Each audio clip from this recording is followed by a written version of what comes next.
ABC are partners sharing profits and losses in ratio 2 to 1. हमारी profit sharing ratio PSR is 2:2:1. ठीक है. They agree to dissolve the firm. The balance sheet of the firm आपको given है question में. First आपको adjustments given है, तो जैसे कि हम पहले क्वेश्चन कर चुके हैं उसके अकॉर्डिंग हम क्या करते हैं, सबसे पहले जो बैलेंस शीट में टर्म्स गिवन होती हैं उसको रिस्पेक्टिव अकाउंट्स में हम क्या करते हैं, ट्रांसफर कर देते हैं. किस लिए, क्लोज करने के लिए. ठीक है. तो सबसे पहले हम एसेट ट्रांसफर करते हैं. हमारी एसेट्स हैं, हमारी फर्स्ट एसेट है हमारी डेटर्स. तो डेटर्स हमारी इस साइड में होती है, तो रियलाइजेशन के क्लोज करने के लिए इस साइड में हम डेबिट साइड में ट्रांसफर कर देते हैं टू डेटर्स. डेटर्स हैं हमारी 40,000. नेक्स्ट है stock. Stock is 50,000. To furniture. Furniture is 2,000. Next is computer. Computer is for 8,000. Next is fixed assets. Fixed assets are 41,000. Next is two prepaid expenses. Prepaid expenses are 1,000. Okay. Asset side में हमारी ये जो थी assets हमें given थी, fix and current. Okay. इसके अलावा हमें टू टर्म्स और भी गिवन है, that is profit and loss balance and seize capital account. देखो प्रॉफिट एंड लॉस का बैलेंस जो होता है वो अगर इस साइड पे दिया होता है एसेट साइड पे, अगर लायबिलिटीज साइड पे गिवन होता है तो वो क्या होता है, प्रॉफिट होता है. अगर आपको एसेट साइड पे पी एंड एल अकाउंट का बैलेंस गिवन है तो वो आपका लॉस होता है. ठीक है. तो लॉस हो या प्रॉफिट हो वो कहाँ जाता है, पार्टनर्स की कैपिटल अकाउंट में हम ट्रांसफर करते हैं. तो पार्टनर्स की कैपिटल अकाउंट में हम ट्रांसफर करेंगे. लॉस है, देखो प्रॉफिट हम क्रेडिट साइड में ट्रांसफर करते हैं क्योंकि कैपिटल का बैलेंस क्या होता है, क्रेडिट होता है, और प्रॉफिट क्या हो जाता है, उसमें ऐड हो जाता है. हमेशा से ही हम प्रॉफिट इधर ट्रांसफर करते हैं, लॉस कहाँ जाता है, इस साइड पे जाता है. तो टू P&L अकाउंट. ठीक है. इसका बैलेंस आपको गिवन है 40,000. 40,000 को हमारे प्रॉफिट शेयरिंग रेशियो 2:1 में हम डिवाइड कर देंगे, तो ये हमारा आ जाएगा 16,000, 16,000 एंड 8,000. ओके. और एक टर्म दे रखी है आपको seize capital account. C's capital account. Capital account हमेशा लायबिलिटी साइड में गिवन होते हैं, लेकिन ये कहाँ है, एसेट साइड में गिवन है. तो एसेट साइड में जो बैलेंस होता है वो इस साइड आता है. तो क्या लिखेंगे, to balance brought down BD. कितना बैलेंस है आपको गिवन है, सी का 8,000. तो सी के कॉलम में हम राइट कर देंगे 8,000. ओके. नेक्स्ट है आपकी लायबिलिटीज साइड पे हम आते हैं. तो लायबिलिटीज साइड में आपको जो है टर्म्स गिवन है आपकी. सबसे पहली लायबिलिटी है आपकी बैंक ओवरड्राफ्ट. तो लायबिलिटीज साइड को इस साइड ट्रांसफर किया जाता है by bank overdraft. Bank overdraft को आप लायबिलिटी मान के, ठीक है, current liability, short term liability मान के आप कहाँ लिखोगे, रियलाइजेशन अकाउंट में ट्रांसफर कर दोगे. ठीक है. तो आपका बैंक ओवरड्राफ्ट है आपका 4,000 का. Next is creditors by creditors. Creditors are for 30,000. 30,000 के हमारे क्रेडिटर्स हैं. And BP are 6,000.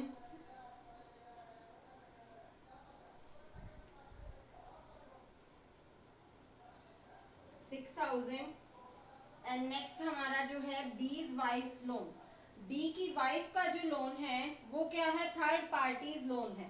Third party's loan मतलब जो पार्टनर है उसका या तो रिलेटिव हो सकता है या फ्रेंड हो सकता है या उसकी वाइफ हो सकती है. थर्ड पार्टी का लोन हम क्या करते हैं, रियलाइजेशन की क्रेडिट अकाउंट में ट्रांसफर, क्रेडिट साइड में ट्रांसफर कर देते हैं. अगर किसी पार्टनर का लोन है तो पार्टनर तरह के लोन के लिए हम सेपरेट अकाउंट मेंटेन करते हैं। अब ये थर्ड पार्टी का है, मींस उसकी वाइफ का लोन है, तो हम रियलाइजेशन अकाउंट में ट्रांसफर कर देंगे। 20 वाइफ लोन, उसकी वाइफ का लोन है हमारे पास 10,000 का। ओके, 10,000 की उसकी वाइफ का लोन है। नेक्स्ट आपको गिवन है कैपिटल। कैपिटल के जो बैलेंसेस होते हैं वो क्रेडिट बैलेंसेस होते हैं, तो हम इस साइड में इसको ट्रांसफर कर देंगे। बाय बैलेंस ब्रॉट डाउन 70,000, 70,000, ठीक है। 70,000 दोनों का बैलेंस गिवन है। अब देखेंगे एडजस्टमेंट की तरफ आएंगे। फर्स्ट एडजस्टमेंट है हमारी assets realised as follows. Stock से, फिक्स्ड एसेट से और हमारे डेटर से हमें कितने कितने पैसे मिले हैं हमें वो गिवन है। देखो, हमें जो बैलेंस शीट में कैश का बैलेंस गिवन नहीं है, कैश का बैलेंस गिवन नहीं है, इसीलिए हमें सिर्फ गिवन था बैंक ओवरड्राफ्ट का बैलेंस, इसीलिए हमने क्या बनाया, बैंक अकाउंट मेंटेन किया है, ना कि कैश अकाउंट, ठीक है। तो जो भी रिलेटेड होगी ट्रांजैक्शन उसको हम बैंक अकाउंट में डालेंगे, ना कि कैश अकाउंट में। तो अब जो हमें रिसीव होगा वो भी हम किस में डालेंगे, बैंक अकाउंट में डालेंगे, ठीक है। तो एसेट से हमें स्टॉक से रियलाइज हुआ है हमें 32,000, फिक्स्ड एसेट से 45,000 एंड डेटर से फुल अमाउंट रिसीव हो गया, मतलब डेटर्स 40,000 के थे तो हमें 40,000 रिसीव हो गए, तो 40,000 डेटर से रिसीव हुआ। ये हमारा टोटल होके हो जाएगा 1,17,000, ठीक है। हमारा आया 1,17,000। अब जो उसने नेक्स्ट एडजस्टमेंट में कहा है, A agreed to take over furniture at ₹1,600 and agrees to make payment of BP. उसे कहा 1,600 में वो फर्नीचर लेके जा रहा है और वो साथ में कहता है कि मैं बीपी की पेमेंट भी कर दूंगा। अब ए ने अग्रीड किया है फर्नीचर टेक ओवर करने का। देखो, एसेट से जो भी रियलाइज होता है वो भी हम क्रेडिट साइड में लिखते हैं, और एसेट को जो पार्टनर लेके जाता है वो भी हम क्रेडिट साइड में राइट डाउन करते हैं। तो हम लिखेंगे ए लेके जा रहा है तो एज कैपिटल अकाउंट, क्या लेके जा रहा है, वो फर्नीचर लेके जा रहा है। कितने में लेके जा रहा है, 1,600 में लेके जा रहा है, ठीक है। और उसने क्या कहा है कि उसने बीपी की भी पेमेंट कर देनी है, तो लायबिलिटीज से वो जो भी पे करते हैं वो इस साइड आता है।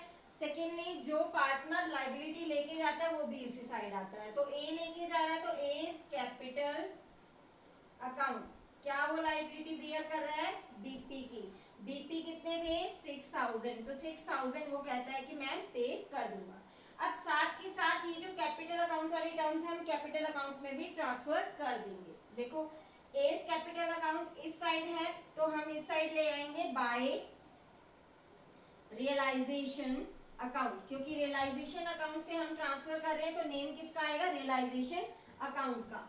तो कितने ए लेके जा रहा है, 6,000, ए ने पेमेंट दी है 6,000, तो ए के कॉलम में हम राइट कर देंगे। इसी तरह से इधर क्रेडिट साइड में है तो हम इस साइड ले आएंगे डेबिट साइड में टू रियलाइजेशन अकाउंट। 1,600 में ए जो है लेके जा रहा है तो ए के कॉलम में 1,600 राइट कर देंगे। नेक्स्ट एडजस्टमेंट है, B agreed to discharge his wife's loan. B ने अग्री किया है कि वो अपने वाइफ का लोन पे कर देगा। तो लायबिलिटी जब कोई पे करता है पार्टनर तो इस साइड पे राइट करते हैं, तो क्या लिखेंगे, बी ने पेमेंट देनी है तो बीज कैपिटल अकाउंट, क्या दे रहा है, लोन, बीज लोन, बीज वाइफ लोन। कितने का था, 10,000 का था, वो पेमेंट दे रहा है। साथ के साथ इसको कहाँ लेके जाएंगे, कैपिटल अकाउंट में बाय रियलाइजेशन अकाउंट। बी दे रहा है पेमेंट, तो कितने की पेमेंट दे रहा है, 10,000 की, तो हमने यहाँ पे बी के कॉलम में राइट कर दिया 10,000। नेक्स्ट एडजस्टमेंट जब हम देखते हैं तो क्या है, there was an unrecorded asset. Unrecorded asset है ऑफ ₹10,000 जो बैलेंस शीट में पहले गिवन नहीं थी, मींस अनरिकॉर्डेड। 10,000 की है which was taken over by C, जो सी ने ले ली एट ₹7,000। 10,000 की थी लेकिन सी कितने में लेके जा रहा है, वो 7,000 में लेके जा रहा है। तो जब कोई पार्टनर एसेट लेता है तो हम इस साइड राइट करते हैं by C's capital account. Recorded asset, इसको राइट कर दोगे ब्रैकेट में। कितने में लेके जा रहा है? 7000 में लेके जा रहा है, तो 7000 हम राइट कर देंगे। अब यहाँ से कहाँ शिफ्ट हो जाएगी? यहाँ पे टू रियलाइजेशन अकाउंट। कितने की? 7000। कौन लेके जा रहा है? सी, तो सी के कॉलम में आ जाएगी 7000। ठीक है, 7000 आ जाएगी। नेक्स्ट हमारी एडजस्टमेंट है ABR for 5000 was received from a customer। एक जो BR था 5000 का, वो रिसीव किया गया एक कस्टमर से, मोहन से हमें BR मिला है। ठीक है, मीन्स हमने उससे पैसे लेने थे, BR उससे रिसीव हुआ है। अब वो हमने क्या किया? बैंक से डिस्काउंट करा लिया। डिस्काउंट कराने का मतलब क्या होता है? हमने +1 में भी किया हुआ है कि डिस्काउंटेड क्या होता है। जब हमें, मान लो हमें किसी ने पैसे देने हैं, ठीक है, मोहन ने हमें पैसे देने थे, तो मोहन ने पैसे देने थे तो मोहन ने क्या किया? BR दे दिया। अब BR जो उसने डेट लिख के दी है, मान लो वो कब मैच्योर होना है? 3 मंथ्स में मैच्योर होना है। ठीक है, मतलब उसके बदले में, डॉक्यूमेंट के बदले में जो बैंक है वो हमें पैसा कब देगा? 3 मंथ्स के बाद देगा। ठीक है, 3 मंथ्स के बाद देगा। अब 3 मंथ्स के बाद देगा, लेकिन पैसे की हमें अभी नीड है, अभी नीड है, तो हम क्या करेंगे? बैंक से उसको डिस्काउंट करा लेंगे। डिस्काउंट कराना मतलब बैंक क्या करेगा? उसमें से कुछ एक डिस्काउंट कट कर लेगा और बाकी जो पेमेंट है हमें दे देगा। मतलब मान लो 10,000 का बिल है, BR है, 10,000 में से उसने क्या है? कह देगा कि मेरे को 1% डिस्काउंट दे दो, मतलब 1% जो है कमीशन के तौर पे वो कट कर लेगा। ठीक है, बाकी जो पैसा है वो आपको दे देगा वापस। ठीक है, मतलब आपके पैसे की अभी वाली जो नीड है वो फुलफिल कर दी किसने? बैंक ने पेमेंट दे दी। ठीक है, अभी कस्टमर ने नहीं दी है, जिससे आपने मोहन से पैसे लेने थे, मोहन ने अभी आपको पेमेंट नहीं दी। किसने दी है? बैंक ने पेमेंट दी है, क्योंकि आपने बैंक से अभी उसको डिस्काउंट कराया है, अभी 3 मंथ्स कंप्लीट नहीं हुए। ठीक है, अभी अब जब उसने पैसे दे दिए, किसने दिए? बैंक ने दे दिए। बैंक ने दे दिए, लेकिन बाद में वो कहता है मोहन बिकेम इनसॉल्वेंट। मोहन क्या है? इनसॉल्वेंट हो गया, और 60 पैसे, 1 रुपए में से 60 पैसे, मतलब जितने लेने थे उसका 60% आपको सिर्फ रिसीव हुआ है। अब देखो, आपका लेन देन किसके साथ था? मोहन के साथ था, लेकिन बैंक का लेन देन किसके साथ था? क्या उसने मोहन से पैसे लेने थे? नहीं, मोहन से तो हमने लेने थे, लेकिन बैंक ने पैसे दे दिए हमें। अब बैंक मोहन के पास थोड़ी जाएगा कि तेरा चेक, तेरा जो BR है वो डिसऑनर हो गया, मतलब तूने पैसे पूरे नहीं दिए, तू मेरे को पूरे पैसे दे। नहीं, जिस हमें दिए ना बैंक ने पैसे, बैंक ने पैसे हमें दिए थे, तो बैंक हमारे पास आएगा। ठीक है, बैंक हमारे पास आएगा, मतलब मोहन ने पैसे पूरे नहीं दिए तो बैंक तो हमसे ही पैसे लेगा, मोहन को जाके कुछ नहीं कहेगा। तो मोहन को पेमेंट, बैंक को पेमेंट देनी पड़ेगी हमें। जो भी पैसा हमें बैंक ने दिया था, मान लो 5,000 रुपए जो है बैंक ने हमें दिया था, तो बैंक को हमें क्या है? वापस 5,000 रुपए देने पड़ेंगे, क्योंकि मोहन ने बैंक को पैसा नहीं दिया। ठीक है, अब हमें 5,000 वो बैंक को भी देने पड़ेंगे, 5,000 जो है वो बैंक को भी पेमेंट देनी पड़ेगी। ठीक है, अब मोहन से कितना रिसीव हुआ है? 5,000 का ओनली 60% मोहन से रिसीव हो रहा है। कितना रिसीव हो रहा है? 3,000 रिसीव हो रहा है, सिर्फ 3,000 क्या है? रिसीव हुआ है। ठीक है, और 5,000 क्या है? हमने बैंक को पेमेंट देनी है। अब जो बैंक को पेमेंट, जो भी पेमेंट देते हैं हम इस साइड पे लिखते हैं, तो क्या लिखेंगे? To bank account bills dishonoured के नाम से हम राइट कर देंगे। कितने की पेमेंट दी बैंक को? 5,000 की। 3,000 हमें रिसीव हुआ है, तो जो भी रिसीव होता है वो इस साइड राइट करते हैं, टू बैंक अकाउंट। कितने का रिसीव हुआ अमाउंट? 3,000 का हमें अमाउंट रिसीव हो गया। ठीक है, अब जो है यहाँ पे चेक करेंगे, जो हमारी लाइबिलिटीज पड़ी है उसमें से हमने कुछ एक पे नहीं करी है अभी भी। देखो, एक तो क्या हमारी लास्ट एडजस्टमेंट है, creditors were paid at a discount of 1,500। अब जो क्रेडिटर्स हैं उनको 1,500 डिस्काउंट पे, मतलब हमें 1,500 कम देना है, तो पेमेंट इस साइड राइट करते हैं, क्या लिखेंगे, क्रेडिटर्स। क्रेडिटर्स को पेमेंट कितनी दी, 30,000 में से 1500 कम, तो 28,500 हमने इसको पेमेंट दे दी।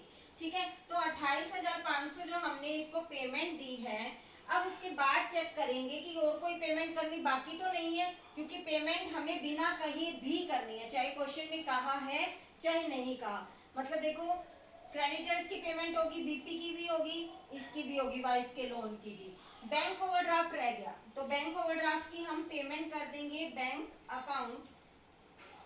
बैंक ओवरड्राफ्ट कितने का है, बैंक ओवरड्राफ्ट 4000 का। अब हमारी सारी टर्म्स कंप्लीट हो चुकी हैं, तो इसके बाद हम इसका टोटल कर देंगे। इसका टोटल आ जाएगा 19,5500। ठीक है, और इस साइड पे भी हमारा टोटल यही आ जाएगा 19,5500। ठीक है, हमारा टोटल आ गया। अब जो आया है हमारा, क्या आया है, लॉस आया है। तो लॉस किस में जाता है, पार्टनर्स के कैपिटल अकाउंट में जाता है। तो लिखेंगे bye partners capital account, ABC।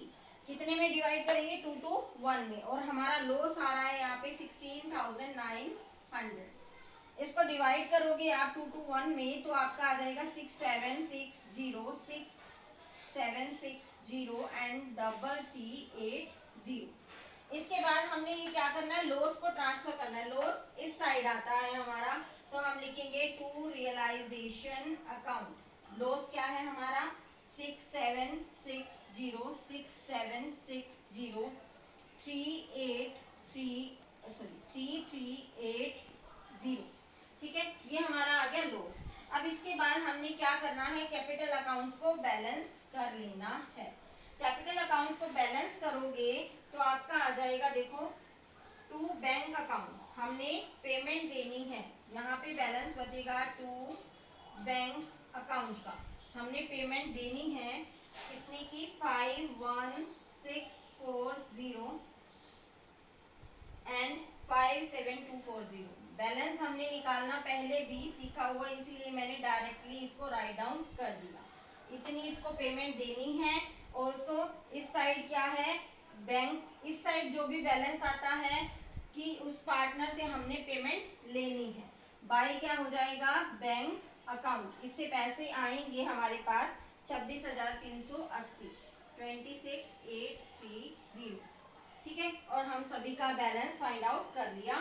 अब आ रही है बैंक अकाउंट की। बैंक अकाउंट की जो टर्न है, देखो हम रेड मार्क कर देते हैं जो जो हमारी बैंक से रिलेटेड एंट्री है।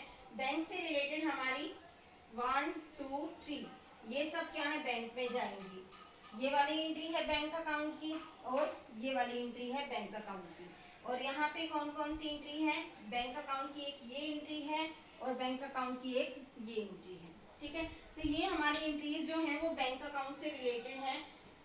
हम इसको क्या कर देंगे, ट्रांसफर कर देंगे। डेबिट साइड वाली कहाँ चली जाएंगी, क्रेडिट साइड में चली जाएंगी, और क्रेडिट साइड वाली डेबिट साइड में चली जाएंगी।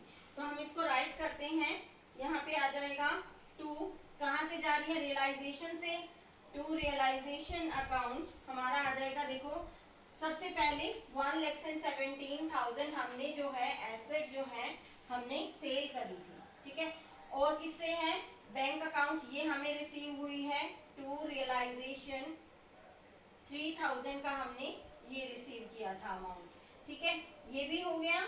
बाकी कैपिटल अकाउंट्स की ये भी हो गया। अब इस साइड पे हमारी जो बैंक से रिलेटेड है वो इस साइड आ जाएंगी। बाय हो जाएगा रियलाइजेशन, क्योंकि रियलाइजेशन अकाउंट से हम ट्रांसफर कर रहे हैं 5,000। मैं सारी टर्म्स इकट्ठी लिख रही हूँ क्योंकि आपको क्लियर कट दिख रहा है कि ये बैंक से रिलेटेड है। 28,500 एंड 4,000 ये हमारी क्या है, बैंक से रिलेटेड हमने शिफ्ट कर दी। और कैपिटल अकाउंट से आएंगी तो डेबिट साइड वाली क्रेडिट में चली जाएंगी। बैंक अकाउंट, यहाँ पे क्या लिखेंगे, कैपिटल अकाउंट से ट्रांसफर कर रहे हैं तो क्या लिखेंगे, बाय पार्टनर्स कैपिटल अकाउंट। 51640 ए का और बी का, 51640 एंड 57240, 57240। और इधर वाली साइड से हम देखते हैं तो ये आएगा डेबिट साइड में, कितना पेमेंट मिलेगा हमें, to partners capital account C's capital account हो जाएगा 26830। ठीक है, तो आपकी सभी एंट्रीज जो है वो इसमें ट्रांसफर हो चुकी हैं। तो इसका बैलेंस जब आप निकालोगे तो आपका आंसर आ जाएगा, सॉरी टोटल फाइंड आउट करोगे तो आपका आंसर आ जाएगा दैट विल बी 146380। और दूसरी साइड का भी आपका आएगा 146380, क्योंकि कैश अकाउंट या बैंक अकाउंट का जो बैलेंस है एट द एंड क्या है, मैच होना चाहिए, अदरवाइज क्या है आपका सम रॉन्ग हो जाएगा।